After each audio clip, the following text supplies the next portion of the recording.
తులారాశి.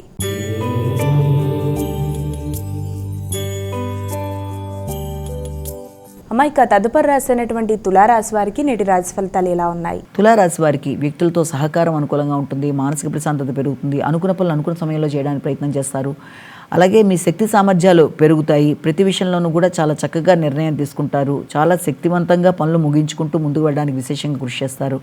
ఆ విషయంలో మీకు ఉన్నత స్థాయి వ్యక్తుల యొక్క సహకారం, బిల్డర్స్ కావచ్చు, కాంట్రాక్టర్స్ కావచ్చు, రాజకీయ నాయకులు, ప్రభుత్వ ఉద్యోగులు, అలా ఉన్నత స్థాయిలో ఉండే వ్యక్తుల యొక్క సహకారంతో మీ ఆగిన పనులన్నీ ముందుకు వెళ్ళడానికి అవకాశం. అలాగే లోన్లకు సంబంధించిన విషయాలు కూడా మీకు చాలా వరకు అనుకూలంగా ఉండడం, అలాగే మంచి వ్యక్తుల యొక్క సహకారంతో, ముఖ్యంగా మీ యొక్క భాతృవర్గం యొక్క సహకారంతో కూడా కొన్నిసార్లు ఆగిన పనులు ముందుకు వెళ్ళడానికి అవకాశం కనబడుతుంది. వృశ్చిక రాశి.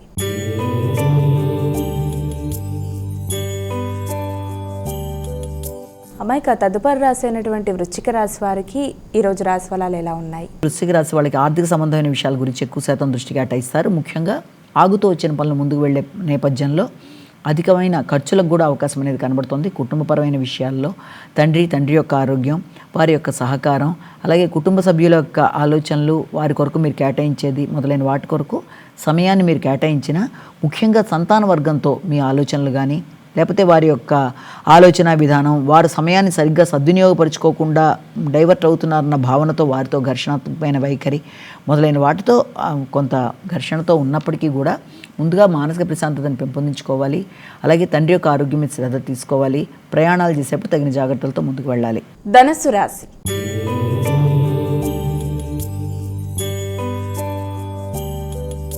అమ్మాయిక ధనుస్సు రాశి వారికి నేటి రాశి ఫలాలు ఎలా ఉన్నాయి? మీ మీద మీకు వ్యక్తిగత నమ్మకం పెరుగుతుంది, గౌరవం పెరుగుతుంది, మీ యొక్క ఆరోగ్యం కొరకు శ్రద్ధ తీసుకుంటారు. మీకు అయ్యే ఖర్చులు కూడా మీ ఆరోగ్య రీత్యా కావచ్చు, అలాగే సంతాన వర్గం కొరకు కావచ్చు, స్థిరాస్తులను పెంపొందించుకోవడానికి కూడా ఎక్కువ శాతం కృషి చేస్తారు. అలాగే వృత్తిపరమైన విషయాల్లో, వృత్తి చేసే ప్రదేశాల్లో మీ పై అధికారులతో ఘర్షణలకు తావు లేకుండా తగిన జాగ్రత్తలతో ముందుకు వెళ్ళడానికి ప్రయత్నం చేయాలి. ఇటు సంతాన వర్గంతోనైనా, ఇటు పక్కన వృత్తి చేసే ప్రదేశాల్లో మీ పై అధికారులతోనైనా తగిన విధంగా మీరు ఆలోచన చేస్తూ ముందుకు వెళ్ళి ఘర్షణల్ని అధిగమించడానికి ప్రయత్నాలు చేయాలి.